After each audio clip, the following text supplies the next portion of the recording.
स्वागत है दोस्तों। आज हम बात करेंगे चाय की चर्चा पे। आपने चाय पर चर्चा तो अवश्य सुना होगा, चाहे दो व्यक्तियों के बीच में हो या अनेक लोगों के बीच में हो।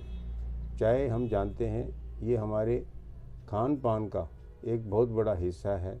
यहाँ तक कि ये कहना गलत ना होगा, बचपन से लेकर बड़ी उम्र तक ये अब हमारे दिन की अंग बन गया है कि हम किसी न किसी रूप में चाय का सेवन अवश्य करते हैं।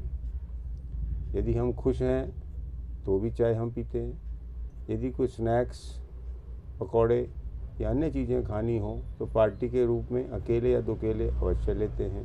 यदि हम चिंताग्रस्त हैं, दुखी हैं, तब भी हम चाय का सेवन करते हैं। चाय के अंदर विशेष रूप से कैफ़ीन होती है, जो कि अमूमन स्वास्थ्य की दृष्टि से देखें एक कप के अंदर 30 या 40 मिलीग्राम उसके अंदर जो 200 ml के कप चाय होती है उसके अंदर होता है। और अधिक से अधिक हम दिन में 100 से 80 मिलीग्राम कैफ़ीन वाली चाय पिएंगे तो शरीर हमारे को नुकसान नहीं देगा। अर्थात इसी मात्रा में हमें चाय पीनी चाहिए। अब एक बात आपने अवश्य देखी होगी, चाय जब हम पीते हैं, कई लोग गरम गरम चाय पीते हैं। वो ये नहीं जानते कि जो पानी है 100 डिग्री पे सेल्सियस पे उबलता है, पर लोग तुरंत चाय पीने लगते हैं। इससे हमारे शरीर को, खासकर मुंह को, दांतों को, जो खाने की नली है उसे, और पेट के अंदर स्टमक जो है वहाँ जाके वो नुकसान करती है। जिस प्रकार से गर्म पानी जला देता है, ऐसे ही इन स्थानों को, इस शरीर के अंगों को अवश्य ही चाय जो है प्रभावित करती है और नुकसान देती है। इसलिए हमें जो चाय गर्म पीते हैं हम उसको थोड़ा ठंडा करके, सर्दियों में कम समय में वो ठंडी हो जाती है, गर्मी में कुछ समय ज़्यादा लगता है। तो आप ये देखेंगे 5 से 7 मिनट तक, 8 मिनट तक आप चाय को ठंडा करके पिएंगे तो शरीर के अंदर नुकसान कम देगी। क्योंकि ये टेम्परेचर इसलिए मैं आपसे कह रहा हूँ, 50 से 55 डिग्री सेंटीग्रेड तक यदि हम चाय पीते हैं, ऐसी गर्म चाय को हमारा शरीर झेल लेता है।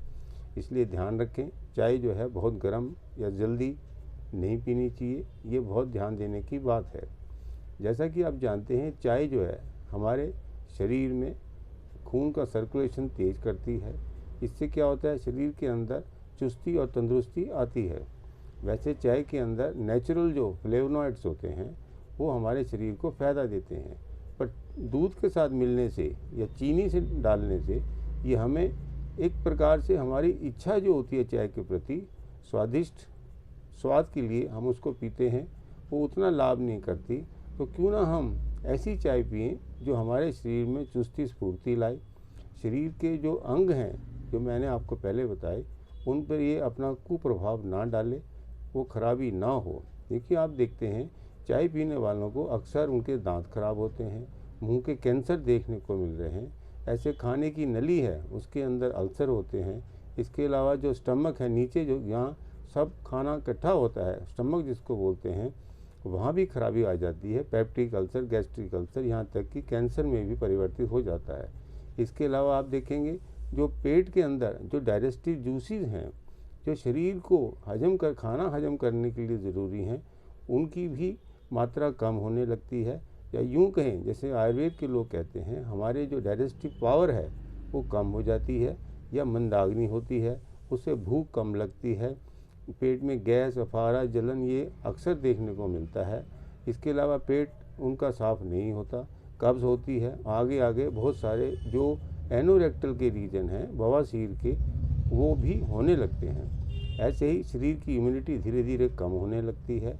इससे भी प्रतिरोधक क्षमता जब कम हो जाएगी तो हमारे शरीर में अन्य अन्य रोग ऐसे होते हैं जो मारक स्थिति में आदमी को पहुंचा देते हैं। तो आप जानिए, चाय को आप अधिक से अधिक 1 या 2 बार सुबह या शाम पिएं। इसको आप बहुत सारी चीज़ें जो हम लोग मसाले वाली हैं, जैसे तली हुई चीज़ें हैं, पकौड़े हैं या दूसरे स्नैक्स हैं, उसके साथ हम कम सेवन करें। विशेषकर इसके टेम्परेचर पर ज़रूर ध्यान दें। फिर रही बात कि अच्छी चाय कौन सी होती है। अच्छी चाय की जहाँ तक हम बात करें, वो दूध वाली ना लें, यानी कि ब्लैक टी लें। ये ब्लैक टी शरीर के अंदर बहुत सारे पोषक तत्वों को पैदा करती है, और जो हानिकारक बहुत सारे स्थितियाँ उत्पन्न होती हैं दूध वाली चाय पीने से वो भी नहीं होती हैं। इसलिए आप ये जानें, जो काली चाय जिसको हम बोलते हैं, ये आप अवश्य पिएं। एक बार तो ज़रूर पीनी चाहिए आपको।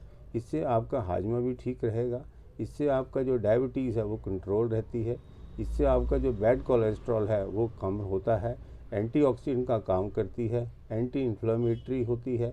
इससे आपके जोड़ों के दर्द जो हैं ब्लैक टी से वो कम होते हैं। शरीर के अंदर चुस्ती और स्फूर्ति तो आती है, पेट भी आपका साफ रहता है, इससे किसी भी प्रकार के पेट के रोग नहीं होते। रही बात चुस्ती और स्फूर्ति की, आपके शरीर के अंदर अलर्टनेस रहती है, एक्टिवनेस रहती है, तो आप ब्लैक टी को अवश्य लें। कुछ लोग ब्लैक टी के अंदर चीनी डालते हैं। मैं कहूँगा चीनी का उपयोग शुरू से ही, बचपन से ही बच्चों को आदत डालनी चाहिए, ये कम पिएं। दूसरी बात, इसके अंदर आप शहद डालना चाहें, शहद भी ले सकते हैं। ये आपकी मानसिक स्थिति को लेने के लिए, या शारीरिक आपका कैसा शुगर का स्टेटस है वो भी जानकर हमें देखना चाहिए। तो आप 1 कप ब्लैक टी के अंदर आप आधा चम्मच या 1 टीस्पून आप डालें तो शहद डालें। कुछ लोग कभी कभी डालें तो इलायची डालें, छोटी इलायची डालें, कभी कभी हल्दी डालें, कभी कभी बड़ी इलायची डालें, कभी लौंग डालें। ऐसे जो मसाले हैं इस प्रकार के, वो इकट्ठे ना डाल के हर चीज़ को अलग अलग दिन लेंगे तो आपका फ्लेवर जो है चाय में अच्छा होगा, तो आपको बहुत सारे लाभ मिलेंगे। तो अंत में मैं अपनी बात को समाप्त करने के लिए बोलूँगा कि आप जो दूध वाली चाय है उसका प्रयोग कम करें, बल्कि जो ब्लैक टी है उसका उपयोग आप ज़्यादा करें। इस प्रकार से सेवन करने से आप देखेंगे शरीर की प्रतिरोधक क्षमता बढ़ेगी और आप स्वस्थ रहेंगे।